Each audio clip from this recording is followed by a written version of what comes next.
In this video, we're going to work on proving some trig identities using fundamental identities, and we're going to continue working on a cheat sheet that we started in my simplifying trig expressions video.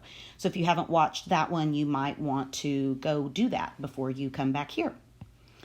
First, I want to just look quickly at our cheat sheet. So also feel free to just pause the video anytime and write stuff down or whatever, because I'm going to go through things kind of quick so it doesn't turn out to be too long. So here we have a list of all the identities and rules that we use. We use the reciprocal quotient and Pythagorean identities all the time. Even, odd, and cofunction are really only used in very specific situations when you have a negative theta or a 90 minus theta, and you can tell when you're going to use those. For algebra as our rule, it's going to be really obvious, and I'll show you here in a second. We're going to use algebra anytime we want to say, well, duh, I can do that because of math, then we use algebra as our reason. In our toolbox so far, we have used changing things to sine and cosine, rewriting as horizontal division, which is not necessary. You don't have to do that, but sometimes I find it helps students see what's happening because sometimes a compound fraction can be hard to look at. I have Pythagorean there, even though it's an identity, because it does help us mess with our identities and our expressions as well. And then sometimes we also have to factor. When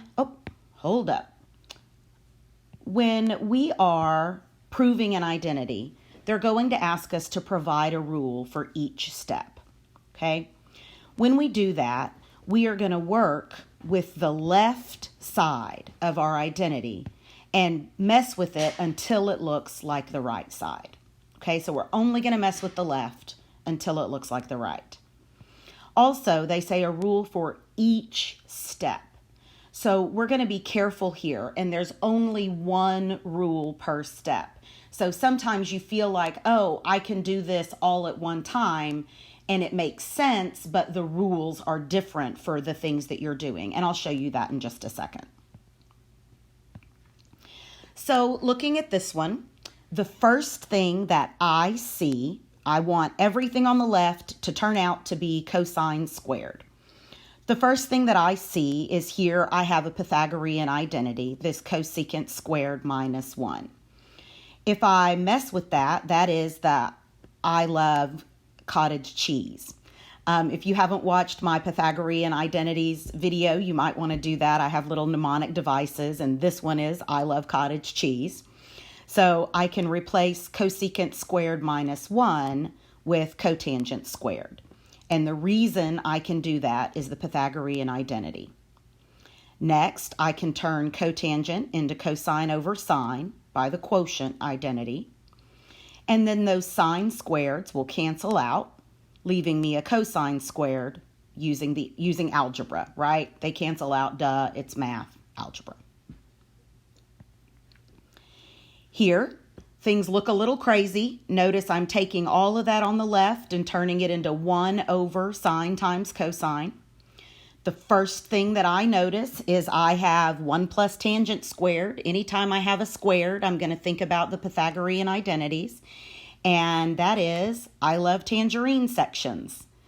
So I'm going to replace 1 plus tangent squared with secant squared by Pythagorean. Then I'm going to turn cotangent into cosine over sine using the quotient identity, and secant into 1 over cosine using the reciprocal identity. Those two steps are what I was talking about when I said each step has to have a reason. When you look at it, you say, oh, cotangent is cosine over sine and secant squared is 1 over cosine squared. But you have to do that in 2 steps because it's 2 separate reasons.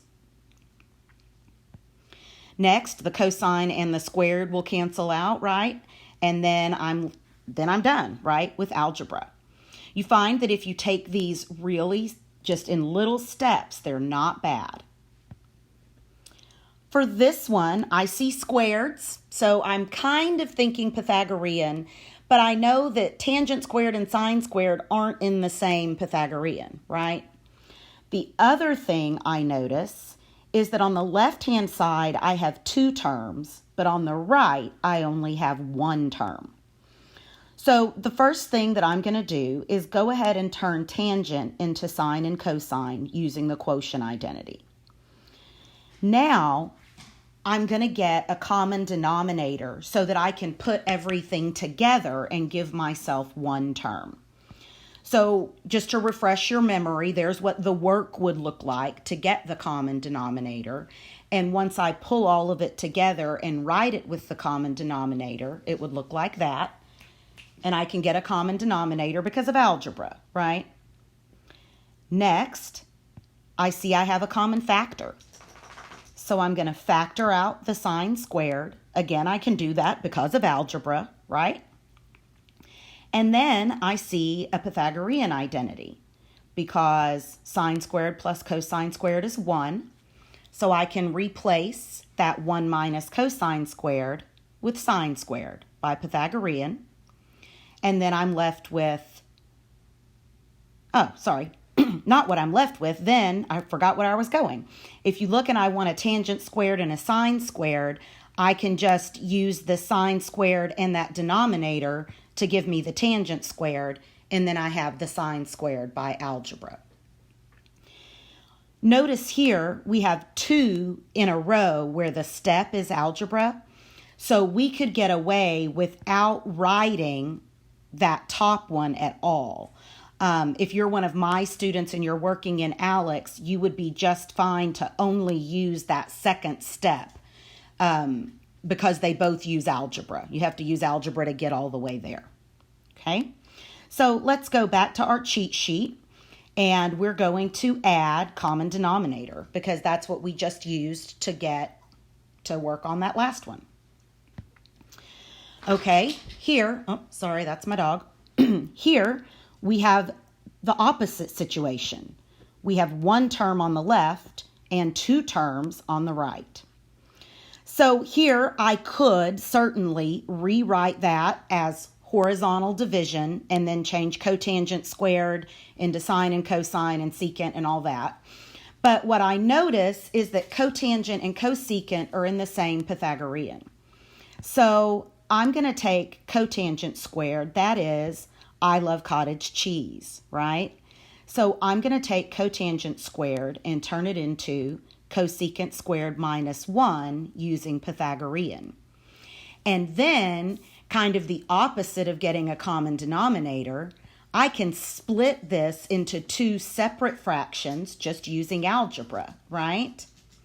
And then now I have my 2 terms.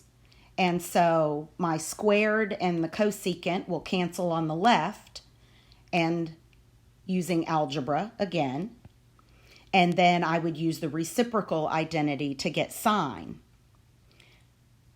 Also here we have that same situation again where we have 2 steps that are algebra, so we could get away without using that first one. So now here if we go back to our cheat sheet, let's add split into 2 fractions.